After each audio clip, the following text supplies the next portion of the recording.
शीर्षक, जब धर्मेंद्र बने दिलावर खान, हेमा मालिनी से शादी का सच। परिचय। बॉलीवुड के मशहूर अभिनेता धर्मेंद्र और हेमा मालिनी की प्रेम कहानी किसी फिल्मी कहानी से कम नहीं है। दोनों ने 1980 में शादी की, लेकिन उनकी शादी कई विवादों से घिरी रही। उस समय धर्मेंद्र पहले से ही शादीशुदा थे और उनके 2 बेटे सनी देओल और बॉबी देओल थे। ऐसे में हेमा मालिनी से शादी करने के लिए धर्मेंद्र को कानूनी अड़चनों का सामना करना पड़ा। धर्म परिवर्तन की अफवाह। कई रिपोर्ट्स में दावा किया गया कि धर्मेंद्र ने हेमा मालिनी से शादी करने के लिए इस्लाम धर्म अपना लिया था। उन्होंने अपना नाम बदलकर दिलावर खान रख लिया था। हालांकि इस बात की आधिकारिक पुष्टि कभी नहीं हुई। कुछ रिपोर्टों के अनुसार धर्मेंद्र ने बिना धर्म बदले ही हेमा मालिनी से शादी कर ली थी। शादी की कानूनी अड़चनें।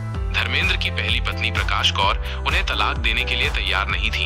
हिंदू कानून के अनुसार कोई भी पुरुष अपनी पहली पत्नी के जीवित रहते दूसरी शादी नहीं कर सकता है। इसलिए धर्मेंद्र और हेमा मालिनी के सामने कानूनी अड़चनें थीं।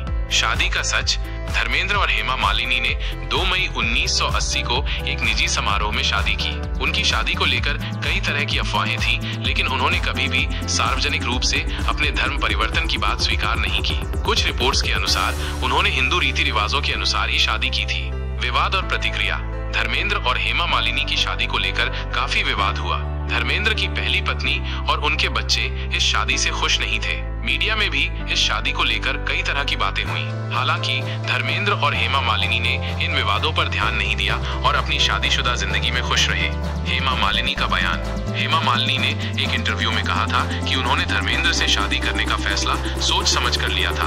उन्होंने कहा कि उन्हें धर्मेंद्र से प्यार था और वे उनके साथ अपनी पूरी जिंदगी बिताना चाहती थी। उन्होंने ये भी कहा कि वे धर्मेंद्र की पहली पत्नी और उनके बच्चों का सम्मान करती हैं। धर्मेंद्र का प्यार और समर्पण। धर्मेंद्र ने हमेशा हेमा मालिनी के प्रति अपने प्यार और समर्पण को जाहिर किया है। उन्होंने कई मौकों पर कहा है कि हेमा मालिनी उनके जीवन का सबसे महत्वपूर्ण हिस्सा है। उन्होंने ये भी कहा कि वे हमेशा उनके साथ रहेंगे। निष्कर्ष।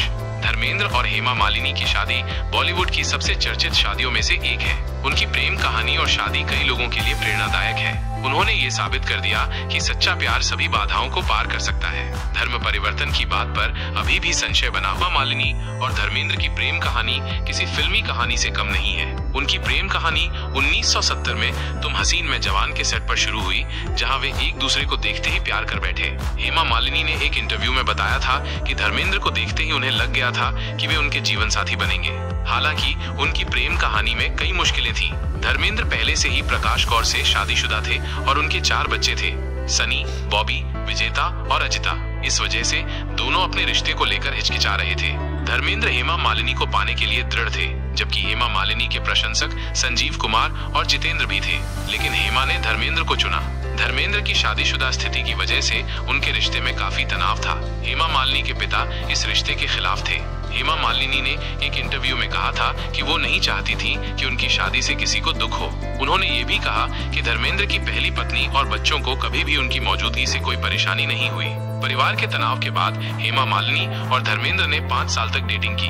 धर्मेंद्र की पहली पत्नी प्रकाश कौर तलाक के लिए राजी नहीं थी, इसलिए धर्मेंद्र ने हेमा से शादी करने के लिए इस्लाम धर्म अपना लिया। उन्होंने 1980 में शादी कर ली। उनकी शादी एक पारंपरिक अयंगर शैली में हुई थी। उनके 2 बेटियां हैं, ईशा और आहाना देओल। हेमा मालिनी और धर्मेंद्र की पहली बेटी ईशा देओल का जन्म 2 नवंबर 1981 को हुआ था। उनकी दूसरी बेटी आहाना देओल का जन्म 28 जुलाई 1985 को हुआ था। आज उनकी दोनों बेटियां शादीशुदा हैं और उनके अपने परिवार हैं। धर्मेंद्र के पहली शादी से हुए बच्चे और उनकी दूसरी शादी से हुए बच्चे एक दूसरे के साथ अच्छा रिश्ता रखते हैं। वे अक्सर एक साथ नहीं दिखते हैं, लेकिन जब वे दिखते हैं तो उनके प्रशंसकों को बहुत खुशी होती है।